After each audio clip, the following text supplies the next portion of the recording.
हम लोग बचपन में जब छोटे थे, 7वीं क्लास में, 8वीं क्लास में, 5वीं क्लास में, बोलते थे बेटा क्या बनेगा? तुम बोलते थे डॉक्टर बनेंगे, इंजीनियर बनेंगे, पायलट बनेंगे, चार्टर्ड अकाउंटेंट बनेंगे, ऐसा ही बोला होगा आपने। अच्छा, ज्यादा सपने देखने वाला, ज्यादा रईस बनने वाला हो, उससे बोला बेटा क्या बनेगा, तो उस टाइम बोला करते थे टाटा बिरला बनेंगे। अच्छा, मुझे भी कहीं पूछते थे क्या बनेगा, हमें पता चलता था टाटा बिरला कोई बहुत पैसे वाले होते हैं, तो हम भी बोलते थे टाटा बिरला बनेंगे। ये तो बाद में पता चला टाटा कोई आदमी है और बिरला कोई आदमी है। जिस तरह से आज के जमाने में अडानी अंबानी है, ये 15-20 साल पहले टाटा बिरला इस कैटेगरी के हुआ करते थे। आपने भी, कई लोगों ने टाटा बिरला बनने की सोची होगी, लेकिन हमने आज तक ये नहीं कभी बताया, बोला बेटा बड़ा होके क्या बनेगा, क्या करेगा? वो 2 जोड़ने वाला काम करूंगा। ऐसा किसी ने बोला तो बताओ? किसी के मम्मी पापा ने बोला तो बताओ? किसी के मास्टर जी ने पढ़ाया तो बताओ? किसी को ट्यूशन में बताया कि बेटा बता बड़ा होके क्या बनेगा, तो किसी ने बोला बिजनेस करूंगा, किसी ने बोला फौजी बनूंगा, किसी ने बोला पुलिस में जाऊंगा, किसी ने बोला बैंक में जाऊंगा, लेकिन ये किसी ने नहीं बोला कि आदमी बनाने वाला काम करूंगा। बोला किसी ने? इस बिजनेस में हम भगवान के असीम कृपा और आशीर्वाद की वजह से आए, याद रखना। मेरे साथ भी ऐसा ही हुआ, मुझे किसी ने ज्वाइन नहीं कराया, जैसे योगेश सर बोल रहे थे ना, ज्वाइन नहीं कराया। अचानक मैं मेरे ऑफिस में था, मेरठ की बात थी, मैं मेरठ में पोस्टिंग था, उससे पहले जम्मू कश्मीर में था, और जम्मू कश्मीर से जब मेरठ में आया और एक दिन में जा रहा था, मेरे ऑफिस के आगे से 2 लोग बातें कर रहे थे। जब 2 लोग बातें कर रहे थे, उनके ऑफिस में जबरदस्ती घुस गया। मैंने देखा कोई और किसी और को बता रहा, जिनमें एक को मैं जानता हूं, दूसरे को नहीं जानता। जो बता रहा था वो बाहर से आया, और जब बाहर से आया प्लान पूरा हो चुका, और जैसे आप लोग करते हैं कि प्लान के लास्ट में फॉर्म भराने की बात बारी आती है, तब वो मना करता है। तो मेरी यूनिट वाला, जो मेरा जानने वाला था, वो मना करने की कोशिश कर रहा, और बाहर वाला उसको कन्विंस कर रहा। और उसने एक बात बोली, बोला हमारी यूनिट की साइड का एक फौजी आदमी है जिसने इस बिजनेस को करने के लिए नौकरी छोड़ दी और अपनी कार में घूम रहा है। दोस्त मेरी बात समझना आप, 2008 के अंदर अगर कोई आदमी ये बोले कि एक आर्मी पर्सन नौकरी छोड़ के कार में घूम रहा है, क्या ये बात जमेगी किसी को? आज की बात नहीं कर रहा हूं मैं, 2008 की बात कर रहा हूं। मैंने तो ये सुना था कि रिटायरमेंट होने के बाद एटीएम के आगे डंडा पकड़ के ड्यूटी देता है, लाइसेंस बन गया तो सिक्योरिटी गार्ड की नौकरी करेगा, और गांव में रहेगा तो भैंसों की डेयरी खेती का काम करेगा, पर गाड़ी में कैसे घूम रहा है? और जितना ही उसने बोला, मैंने कहा मेरी ज्वाइनिंग लगा।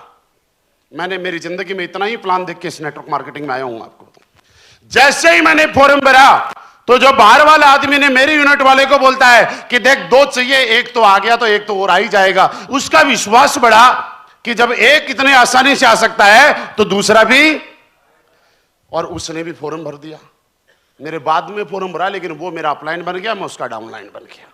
मेरे अपलाइन ने मेरी वजह से ज्वाइन किया है। लोगों की डाउनलाइन अपलाइन की वजह से ज्वाइन करती है, लेकिन मेरे अपलाइन ने मेरी वजह से इस इंडस्ट्री के अंदर कदम रखा था, मैं आपको बताऊं। लेकिन ऐसा क्यों हुआ? ऐसा सिर्फ इसलिए हुआ कि ऐसा बोला जाता है कि ऊपर वाला आपको मौका देता है, और लोग आपको यह बोल रहे होंगे। मेरी बात बता दूं मैं आपको, आपने एक समाज में, गांव में, परिवार में एक लाइन सुनी है कि दोस्त कामयाब अगर होना है, पैसे वाला बनना है, रईस बनना है, तो लोग किस्मत से कामयाब वाले बनते हैं, किस्मत से रईस वाले बनते हैं, किस्मत से सक्सेस होते हैं। ऐसा सुना है कि नहीं सुना? आप मुझे बताइए, क्या किस्मत से कामयाबी मिलती है? यह बात गलत है, और गलत में भी निकाल के जाना। बिना किस्मत के कभी कामयाबी नहीं मिलती है यार।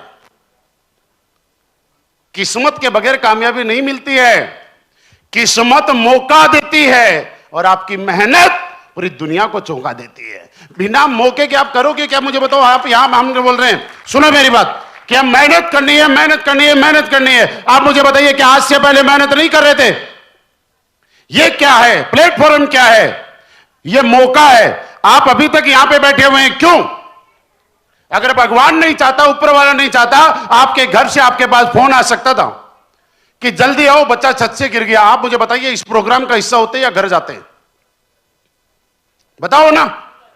आप कई बार शादी में गए होंगे, प्लेट में रसगुल्ला डाला हुआ है, रसगुल्ला आपके पेट में जाने को तड़प रहा है, आप उसको खाने को तड़प रहे हो, और जैसे ही रसगुल्ला उठाते हो, घर से आपकी वाइफ का, मम्मी का फोन आता है, अजी सुनते हो, जल्दी घर आओ, बच्चा छत से गिर गया। सच बताना, रसगुल्ला खाओगे या भाग के बच्चे को हॉस्पिटल लेके जाओगे? क्योंकि रसगुल्ला आपकी किस्मत में। तो अगर आप यहां पे अब बैठे हैं, इस कोने पे लोग खड़े हैं, यहां पे लोग बैठे हैं, चेयर ना मिलने के लिए भी बैठे हैं, आप एक बात पक्का मान लेना, भगवान का आशीर्वाद तो आपको मिल गया यार। अन्यथा आप गेट से बाहर जा सकते थे। बिना चेयर के 6 घंटे कोई नहीं बैठा रहता है, कुछ तो होगा। इसलिए संयोग था और मेरी जिंदगी में भी ऐसा संयोग बना। काम करना हम लोगों ने शुरुआत किया, और जब काम करना शुरुआत किया, और आप लोग क्यों काम करें मैं आज आपको बताता हूं कि या तो देखिए आज के बाद असली बेस वेलनेस करना मत। आप अगर करना है तो शिद्दत से करना, क्योंकि काम करने से कभी कामयाबी नहीं मिलती है। काम को पूजा की तरह करने से, काम को शिद्दत की तरह करने से, मंदिर में जिस तरह से आदमी समर्पण भाव से माथा टेकता है मंदिर मस्जिद गुरुद्वारे में, और उसकी मनोकामनाएं पूरी होती हैं। मैं आपको बोलता हूं कि AWPL के प्लेटफॉर्म पे अगर उसी समर्पण के साथ अगर आप कामयाब होना चाहते हैं, आप काम करते हैं, तो जरूर कामयाबी मिलेगी, लेकिन आपको समर्पित होना पड़ेगा। समर्पित होने के लिए तैयार हैं? समर्पित आदमी कब होता है आप समझो। समर्पित आदमी तब होता है जब सामने वाले पे भरोसा होता है। आपने देखा होगा किसी की आस्था भोले बाबा में ज्यादा है, तो वो क्या हनुमान जी के मंदिर में ज्यादा जाता है या भोले बाबा के मंदिर में ज्यादा जाता है? अगर किसी की हनुमान जी में आस्था ज्यादा है तो वो कहां जाता है? क्योंकि भगवान सारे एक हैं, लेकिन किसकी आस्था किसमें ज्यादा है, किसका समर्पण किसके प्रति ज्यादा है, वहां पे आदमी तन मन धन से समर्पित होके बिना लाइन में लगे हुए, बिना खाए बिना पिए, सर्दी गर्मी बारिश, वहां सब कुछ समर्पण के बाद। और आप लोगों ने देखा होगा मंदिरों में जब लोग जाते हैं तो पेट के बल भी जाते हैं, देखा ना?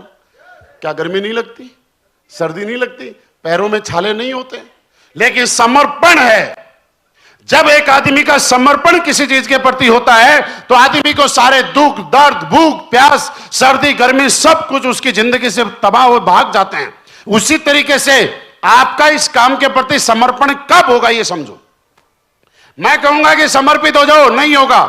समर्पण तब होगा जब आपको इस काम पे विश्वास होगा।